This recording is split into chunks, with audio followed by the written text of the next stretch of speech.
आखिर क्यों नहीं होती ब्रह्मा जी की पूजा? हिंदू धर्म में ऐसे बहुत से देवी देवता हैं जिनकी लोग पूजा अर्चना करते हैं। ब्रह्मा, विष्णु और महेश त्रिदेवों के रूप में जाने जाते हैं। ब्रह्मा जी संसार के रचयिता माने जाते हैं, तो वहीं भगवान विष्णु को पालनहार और भोलेनाथ को संहारक माना जाता है। इस संसार में भगवान विष्णु और शिव के तो बहुत सारे मंदिर हैं, लेकिन ब्रह्मा जी के मंदिर पूरे संसार में केवल एक ही क्यों? कहीं लोगों के मन में ये सवाल जरूर उठता होगा कि आखिर जिसने इस संसार की रचना की उनके केवल एक ही मंदिर क्यों है? अगर आप लोग भी इसके बारे में अनजान हैं तो चलिए देर किस बात की।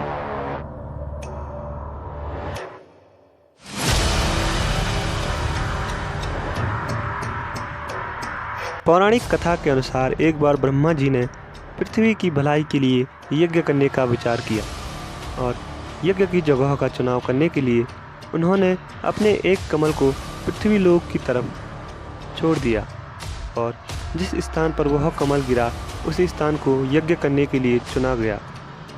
किंवदंतियों के अनुसार अर्थात मान्यताओं के अनुसार जिस स्थान वह कमल गिरा उसी स्थान पर ब्रह्मा जी का मंदिर स्थापित है और ये स्थान राजस्थान का पुष्कर शहर है, जहाँ उस पुष्प का एक अंश गिरने से तालाब का निर्माण भी हुआ है। उसके बाद ब्रह्मा जी यज्ञ करने के लिए पुष्कर पहुँचे, लेकिन उनकी पत्नी माता सावित्री ठीक समय पर नहीं पहुँची। पूजा का शुभ मुहूर्त बीतता जा रहा था। सभी देवी देवता यज्ञ स्थान पर पहुँच गए थे, लेकिन माता सावित्री का कुछ पता नहीं चला। कहते हैं कि जब शुभ मुहूर्त निकलने लगा तब कोई उपाय न देखकर ब्रह्मा जी ने नंदिनी गाय के मुख से गायत्री को प्रकट किया और उनसे विवाह कर यज्ञ पूरा किया।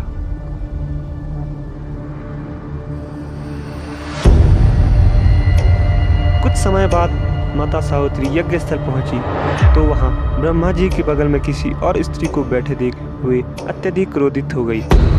गुस्से में उन्होंने ब्रह्मा जी को श्राप दे दिया और कहा कि जाओ, इस पृथ्वी लोक में तुम्हारी कभी पूजा नहीं होगी। हालांकि बाद में जब उनका गुस्सा शांत हुआ और देवताओं ने उनसे श्राप वापस लेने की प्रार्थना की तो उन्होंने कहा कि धरती पर सिर्फ पुष्कर में ब्रह्मा जी की पूजा होगी। इसके अलावा जो कोई भी आपका दूसरा मंदिर बनाएगा उसका विनाश हो जाएगा। कहते हैं कि इसी कारण से भगवान ब्रह्मा जी का मंदिर कभी दूसरी जगह स्थापित नहीं हुआ है। दोस्तों, उम्मीद करता हूँ कि वीडियो आपको पसंद आई होगी। अगर पसंद आया है तो प्लीज इस वीडियो को शेयर कीजिएगा और मेरे चैनल को सब्सक्राइब जरूर कीजिएगा। Thank you. ओम नमः शिवाय।